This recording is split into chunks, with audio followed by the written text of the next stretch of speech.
You guys were in secondary school back in the days, that guy that every teacher wishes every student would be like. This is the guy. This is the guy that used to carry first.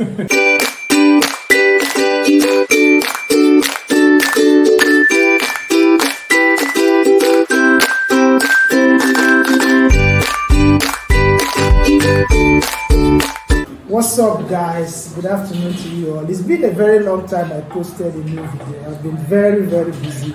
I've been busy since the past 2 weeks. That's why I couldn't give you guys a new video. I've gone back to the hospital, so I've been working 8 to 6 every day. And I've done 2 weekend calls. Last week I had to do a call for my friend. He went out for an engagement, so I had to do that call for him. But this week I'm free and I'm here with a very special person, somebody I've not seen for a very long time due to our busy schedule.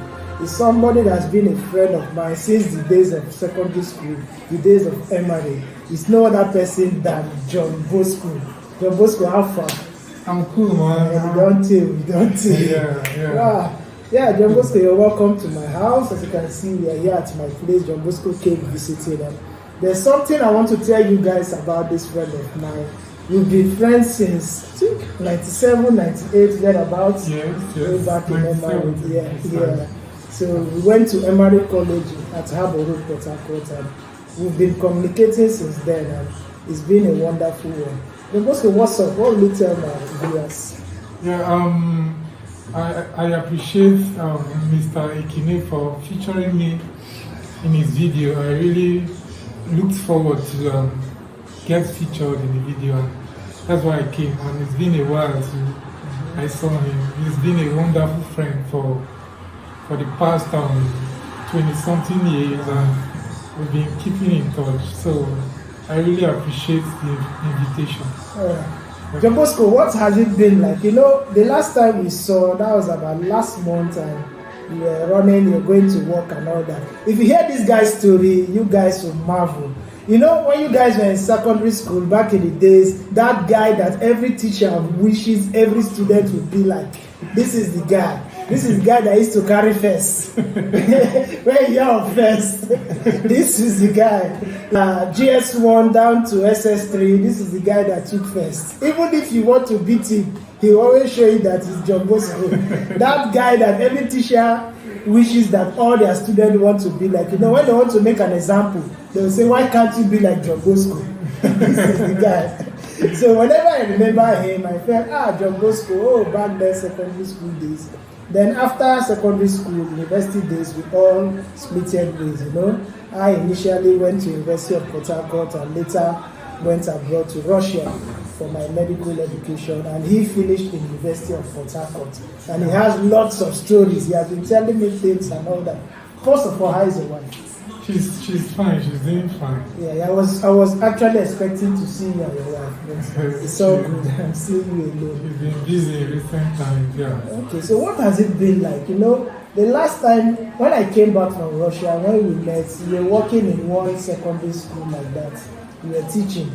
So how has life been since then? Yeah, it's been a bittersweet story, you know. From coming from somebody that was a high flyer, right from primary school down to secondary school, and I started experiencing difficulties, gaining admission into the university. Trying to pass JAM those days was quite difficult because you need to score a very high score to meet up the cutoff point. First of all, it started with UST. I chose to study petrochemical engineering, so I sat for the JAM and I scored 266 to be precise. So I tried to gain admission, but it wasn't possible because they bumped their cutoff to 295. So I tried and it didn't work out. So I lost that year, which was 2003, and it spilled over to 2004. Due to the assurances they gave me, I didn't sit for the 2004 JAM. That means I lost 2 years, 23, 24. So in 25, I went to the east, Futo to be precise, and I ran a pre-degree program, and I chose EE. And I asked the... Please tell them what EE means. EE means electrical and electronics engineering. Yeah, it means electrical electronics. Okay. So I chose EE and I made inquiries, and they told me the cutoff for EE was 3.50. I was like, that was very easy. I could even hit more than that. That's very easy for a student like Johnbosco, not for everybody. Because this guy used to be an A student. So when he says that's very easy, I understand. So after the 1 year pre-degree program, I scored 3.72. And I still discovered there was a problem because they increased the cutoff now to 4.00. And I was very disappointed. So they gave me the option of switching to civil engineering, and I've never liked civil engineering, so I had to write another JAM. That was in 2006, and I chose Uniport Gas Engineering and UST for the second time, Marine Engineering. When the JAM came out, I scored 285, and then I sat for the aptitude test for both, for Uniport and UST. So in Uniport, I scored 272 in the aptitude test, and then in UST, I scored 280. So I invariably in 2006, I got 2 admissions. 2 admissions.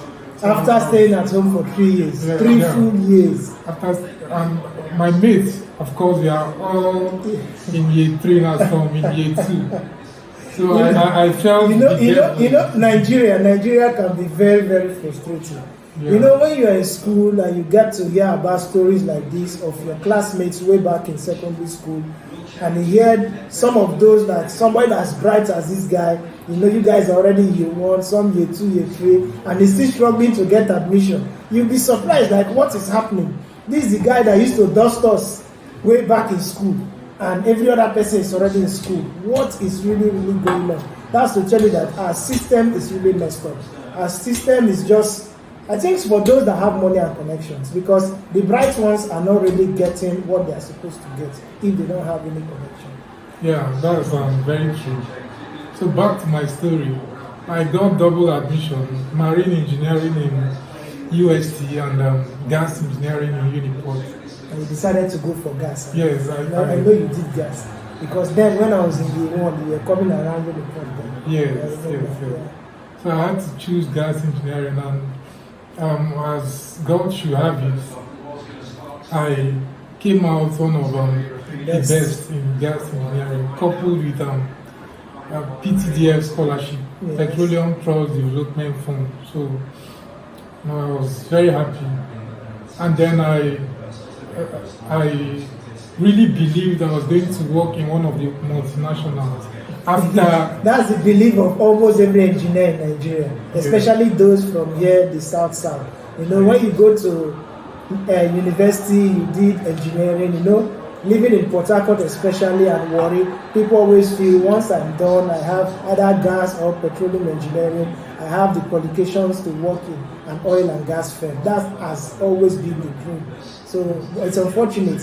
Let's say out of 100 that come out, only like 2 or 3 or maximum 5 we get the opportunity to really work in an actual oil and gas firm. That's very true. So I tried my best trying to get into Egypt, you know, and it proved abortive. That was when I really got grasp of the realities of life in Nigeria. I knew it was not by getting a good grade. Yeah. You know, it was more than that. And so I realized that in Nigeria it was not by graduating with good results. It's usually more than that. It requires persistence, dedication, and a great deal of luck. And don't forget who you know. Yes, and connections also. Yeah. it's even easier with connections. So I tried and no, that's why you see mainly those from rich homes, even when they don't have a very good educational background, it's easy for them to get into the universities, finish up, and even get a very good job. Yeah. Some of them, you know that you're far better academically than this person, but they are working up there, the best of places, and they're earning very good money. So that's what Nigeria is all about.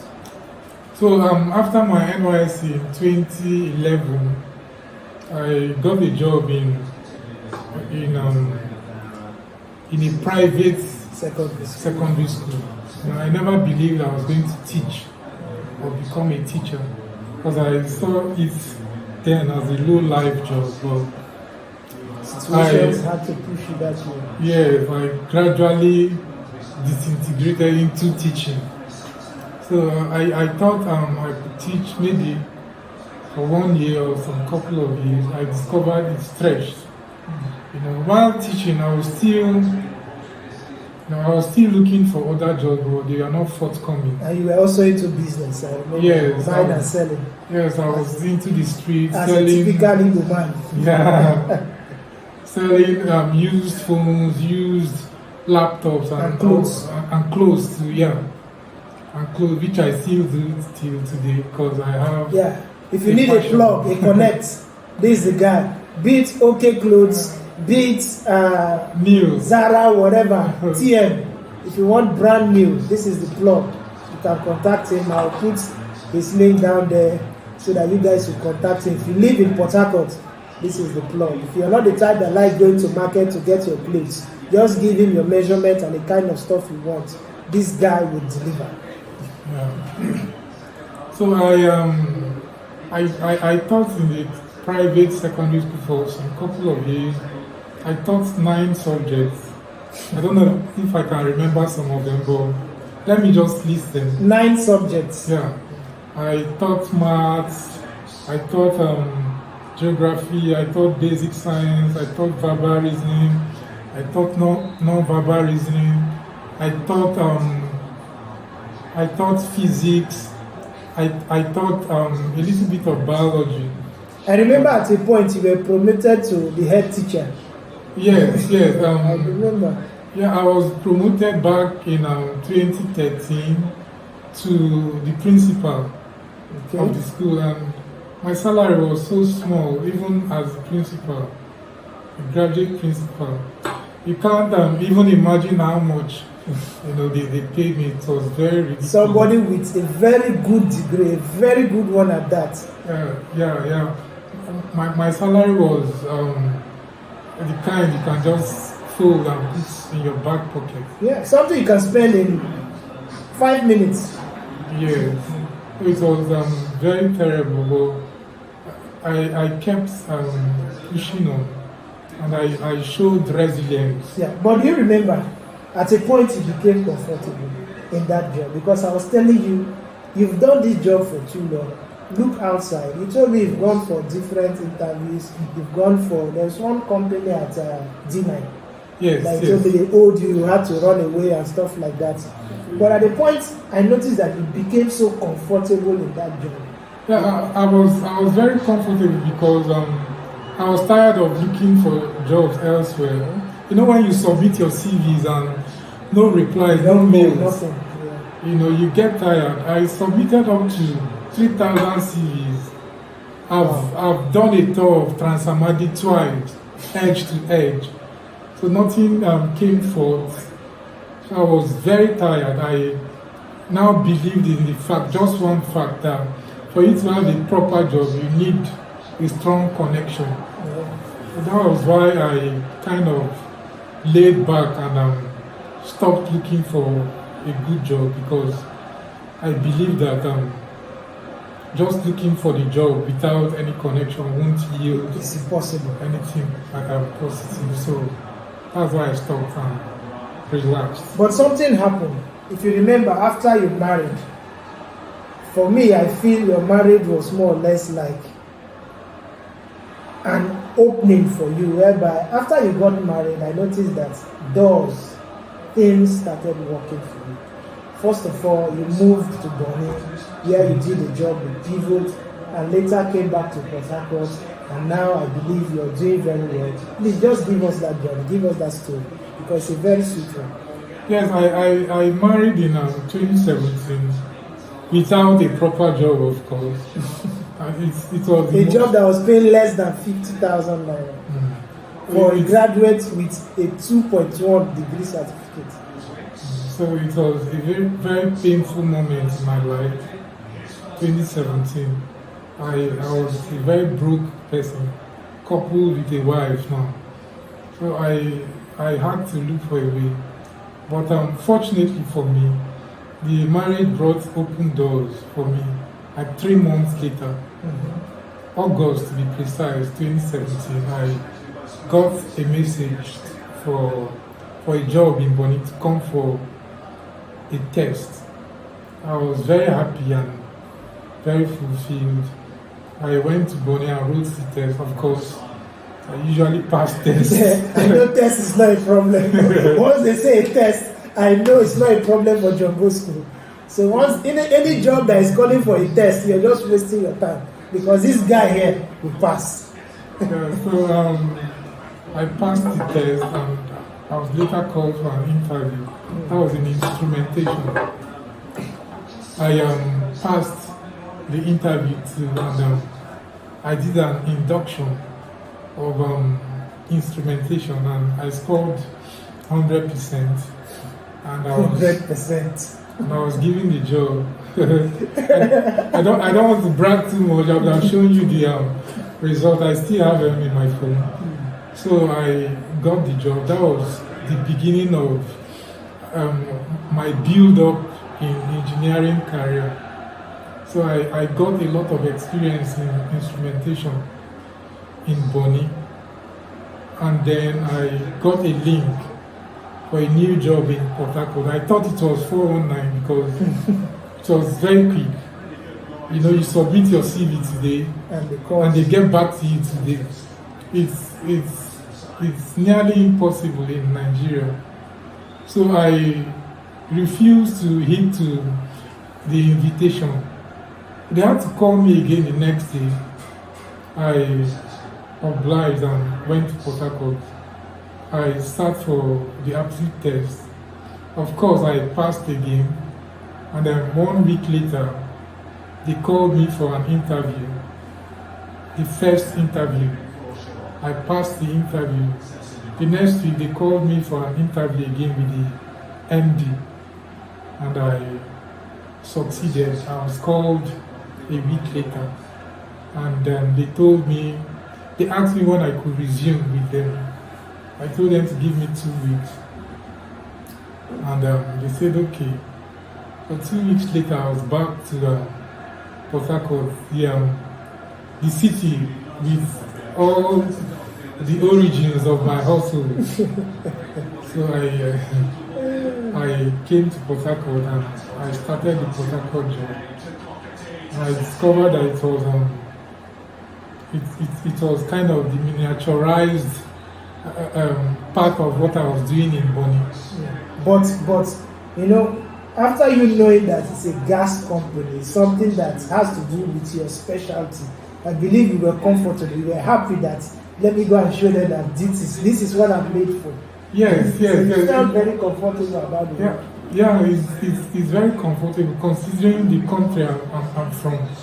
You know, this is a country where lawyers become engineers, engineers become lawyers and all that. So to be an engineer, especially a gas engineer, and work in a gas engineering company is a very huge privilege. So I was very happy and I felt very fulfilled, and I knew I was going to do better, you know, in the company. And as God will have it, I'm the head of my department now, which is the automation department. So that's from grass to grace. Yeah. You know, from being an honorary school teacher to head of department of a gas company.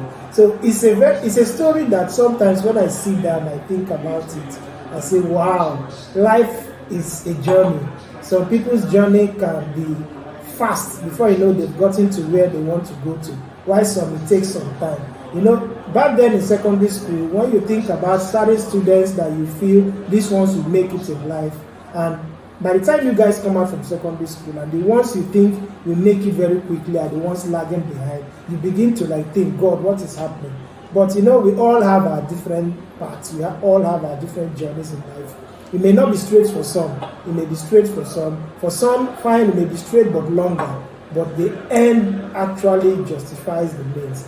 This is somebody I'm always happy about, because whenever he tells me today that he's the head, he's the supervisor of a gas company, and whenever he tells me his salary, I'm like, God, it's not how fast you run, but how well you run. So this guy is a story that everybody wants to hear.